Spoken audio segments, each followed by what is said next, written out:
Salut, ravi d'être avec vous pour cette dernière émission en direct du CIRA.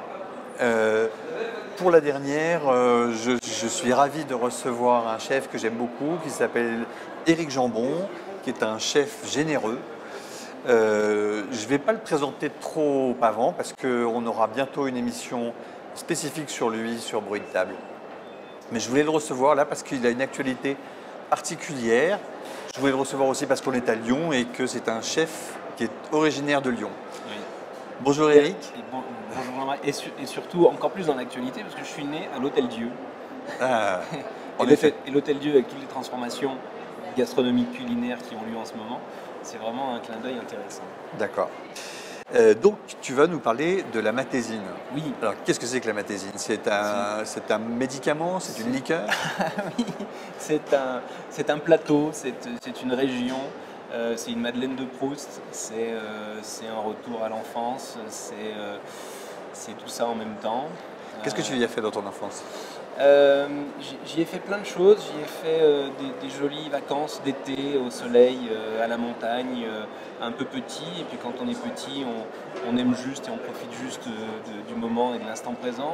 Un peu plus tard, adolescent, je me suis fait suer à longueur de journée parce qu'on a envie d'être à la ville et d'être avec les copains, etc. Et puis quand on est un peu plus vieux, un peu plus mature comme maintenant, ben, on a envie d'y retourner. Et on se dit que c'était un endroit qui n'était pas si mal. Oui, bien sûr, parce qu'on y retrouve des racines, c'est ça les racines. On y retrouve des racines, on y retrouve des odeurs l'été, avec le soleil qui darde ses rayons sur les plantes et qui fait des odeurs qu'on retrouve nulle part ailleurs. Et on replonge dans l'enfance avec ces odeurs et avec ses souvenirs. C'est merveilleux. Et donc, qu'est-ce que tu vas faire là-bas? Qu'est-ce qui te ramène là-bas? Tout, Alors finalement. d'abord, on pourrait peut-être commencer par rappeler que tu as le domaine des séquoias. Oui. Domaine des séquoias, restaurant étoilé depuis 2014, très fier, très heureux tous les jours, tout le temps de maintenir cette étoile. On a la prétention de croire à ce que disent nos clients, qu'on est une étoile bien installée, une étoile plus, et on fait tout pour continuer d'avancer encore un petit peu, Bien sûr. au maximum. On aura compris entre les lignes. Ça c'est pour oui. Comprenne qui voudra. Ça c'est pour la partie restauration exigeante, restauration de travail, restauration de précision, de cuisson d'accord, de produits aussi. Ouais. Et tout est le produit, hein. On ne fait rien sans un bon produit. Ouais.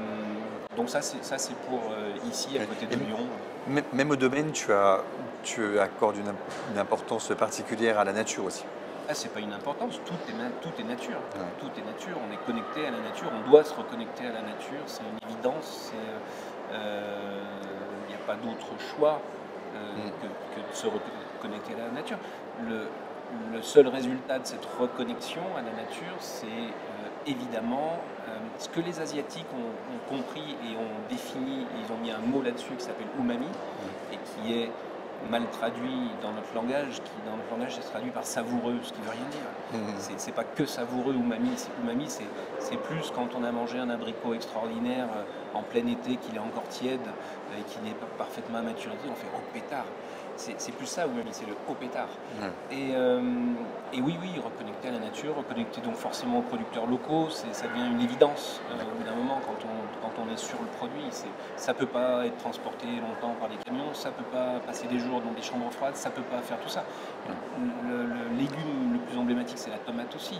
La tomate, on la cueille tiède et on la mange comme ça et on se dit on n'a jamais mangé de tomate de notre vie, en pleine saison. Même pas la peine de le dire.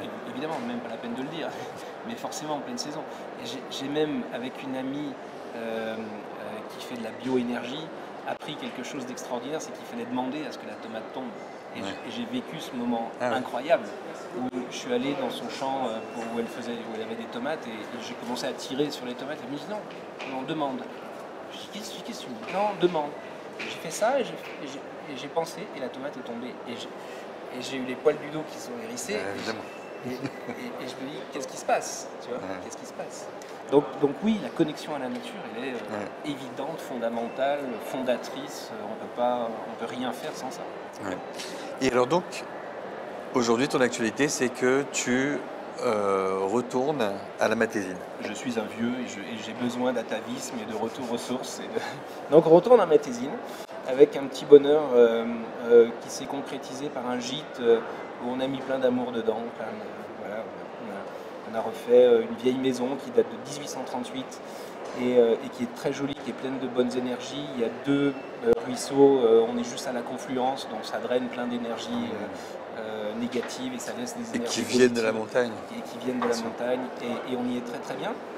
Et puis on a envie d'aller encore plus loin. Alors moi j'y ai trouvé pour le restaurant gastronomique aussi des légumes, puisqu'on a maintenant un ami, Julien et Bérangère, qui font des légumes. C'est même pas du bio, c'est juste ils plantent et ça pousse. Voilà. Et ça c'est bien une évidence. Et quand c'est le moment, quand ils ont un bon légume, je leur dis qu'est-ce qu'il y a de bien, ils me disent il y a ça, et forcément c'est bien. Parce que forcément c'est la saison, forcément c'est le moment, forcément c'est la maturité. Et puis c'est ce qu'il a envie de te donner, parce que lui, c'est ce qu'il a... Exactement. Et l'évidence aussi, elle passe par là dans notre restaurant, c'est que on ne peut plus raisonnablement faire une carte qui dure, où on va avoir un légume du 1er janvier au 31 décembre. Là, quand on pense à la tomate, c'est une hérésie, mais il y a aussi plein d'autres légumes qu'on continue à faire toute l'année, c'est aussi une hérésie, ça n'a pas de sens. Donc il faut juste attendre, et c'est pour ça qu'on n'a pas de carte, c'est parce qu'on va attendre d'avoir le bon légume au bon moment. Quand il n'est plus là, eh ben on fait autre chose. On a la mauvaise nouvelle du producteur qui nous dit j'en ai plus, ou alors je l'ai arrêté. Voilà. On a Sylvain des asperges de Roquehaut qui nous dit ça, il nous fait des asperges magnifiques, et puis un jour je lui dis allez tu me mets 3 colis, non, j'ai arrêté. Mais attends, mais c'est pas la fin de la saison? Non, j'ai arrêté. Et s'il dit j'ai arrêté, c'est qu'il faut arrêter. C'est bien sûr. Voilà. Ouais. Et donc voilà, c'est un retour à cette connexion. D'accord. Et donc là-haut, ce gîte, tu vas cuisiner quoi? Tu vas cuisiner quel produit?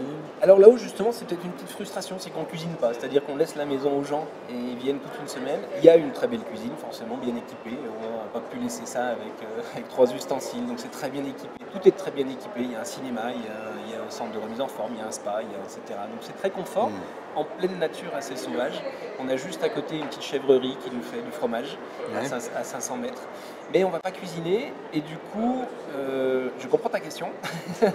On va aussi certainement aller cuisiner très bientôt dans un restaurant et puis faire partager finalement quelque chose dans la cuisine qui fait qu'aucune cuisine ne s'oppose. Toutes les cuisines doivent s'additionner. Moi souvent j'ai des apprentis qui me disent moi je vais faire des pizzas. Je dis mais c'est magique, mais fais la meilleure pizza du monde. Ne fais pas une pizza surgelée, fais la meilleure pizza du monde et tu vas t'éclater. Fais le meilleur sandwich du monde. Et c'est en ça que les restaurations, les cuisines ne s'opposent pas, elles sont complémentaires. Parfois, il m'arrive d'être demandé en conseil sur la restauration. Les gens ont toujours peur en disant mais il va nous mettre du caviar et du... Non, pas du tout. On peut faire des très bons plats, très simplement, très bons. À condition, on l'a dit tout à l'heure, de faire attention aux ingrédients, de respecter la tradition, d'avoir des bons produits aussi. Et voilà. Donc la restauration qu'on va faire là-bas, ça va être dans une gare, une ancienne gare, qui n'a pas fonctionné très longtemps, puisqu'elle a commencé juste avant la guerre, et elle a été arrêtée en plein milieu de la guerre. Je ne connais pas encore toute l'histoire de cette gare. Est-ce qu'il y a eu des bombardements sur les rails qui ont fait qu'elle a été stoppée puis pas remise en route? Je vais m'intéresser un peu plus à l'histoire, mais dans cette gare, en tout cas, il y a aussi une énergie extraordinaire. Des gens qui sont passés du lieu, du bâtiment qui est en pierre et qui comme un arbre gigantesque, respire une espèce de confiance et de solidité, etc. Et tu vas emmener les gens en voyage. Et on va faire voyager les gens, mais d'abord localement, parce qu'il y a tellement de belles choses localement, comme les oreilles d'âne, comme les rissoles, comme les ravioles, comme les... C'est quoi les oreilles d'âne? Les oreilles d'âne, alors les oreilles d'âne... c'est pas bien de couper les oreilles des ânes. C'est ça. Alors on fait croire ça aux Parisiens. Merci. Rien, c'est cadeau, c'est Noël. Merci. Et non, c'est des tétragones sauvages, c'est l'épinard sauvage, qui est très très bon. C'est comme souvent, c'est un épinard qui a vraiment du goût et qui se ramasse comme ça en montagne, ça se cultive pas, ça se ramasse en montagne. Beaucoup de produits sauvages. Beaucoup de produits sauvages, oui bien sûr. Beaucoup d'herbes sauvages là-haut, les plus connus, le génépi, l'absinthe, etc. Bon, ça c'est pour la fin du repas, mais beaucoup d'herbes aussi sauvages qu'on trouve là-haut. Et cette tétragone, eh bien, on l'a fait avec des pâtes à crêpes, une espèce de béchamel, plusieurs couches comme ça, les épinards revenus avec un petit oignon simplement fondu et gratiné ensuite au four. C'est un plat de famille, c'est un plat gourmand. C'est un plat traditionnel local ou c'est toi qui l'as inventé? Non, alors ça c'est un plat traditionnel local que je vais essayer de pas abîmer et de respecter autant que le gratin dauphinois qu'on retravaille au restaurant gastronomique pour le coup. Et là, on va juste essayer de le refaire de la même façon, mais on a un petit peu la prétention effectivement d'essayer d'inventer peut-être un autre plat tout aussi convivial, tout aussi familial, etc. Juste pour apporter une autre pierre à l'édifice de tous ces plats magnifiques qui sont là-bas. Le souvenir moi, que j'ai un peu d'enfance, il n'est pas dans cette région-là, il est en Angleterre.